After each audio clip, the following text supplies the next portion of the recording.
Good morning, Kipsters. Today is September 30th, 2020. We are in day 27, and today you're going to read chapters 13 through 15 of Fever.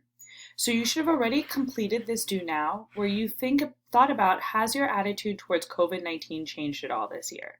We know that in chapter 12, grandfather's attitude towards the disease changes pretty dramatically. Just a quick intro to the chapters that you're about to read.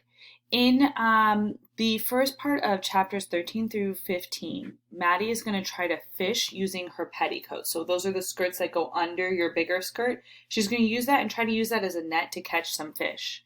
She's also going to find some pears that are on a tree outside. And when she comes back with those pears, something dramatic is going to happen.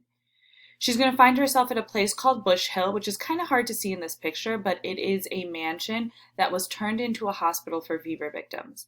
Now, a long time ago, at the start of the fever, it was known for being a very dangerous place, a place where people might try to steal your things while you're sick, where you might get injured. But by the time that Maddie gets there, it's been turned around by somebody named Dr. DeVries.